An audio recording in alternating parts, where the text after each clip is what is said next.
গরমে শরীর ঠান্ডা রাখতে আর এনার্জি বাড়াতে খুঁজছেন কিছু স্পেশাল? এই কাঁচা আমের শরবতেই হতে পারে আপনার পারফেক্ট সলিউশন। আসসালামু আলাইকুম everyone, welcome back my channel sisters diaries. আজকে আপনাদের সাথে শেয়ার করব গরমে ডিহাইড্রেশন থেকে বাঁচতে সবচেয়ে সহজ আর টেস্টি রেসিপি কাঁচা আমের শরবত। চলুন তাহলে শুরু করা যাক।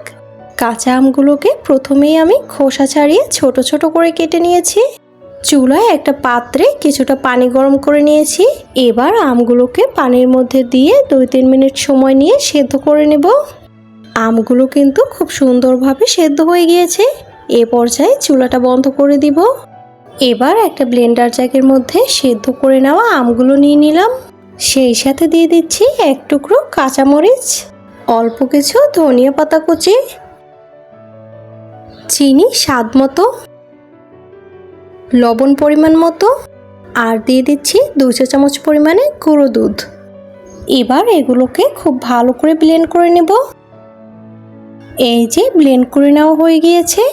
এবার এর সাথে ঠান্ডা পানি অ্যাড করে দেব। এখন এটাকে আবার খুব ভালো করে ব্লেন্ড করে নেব।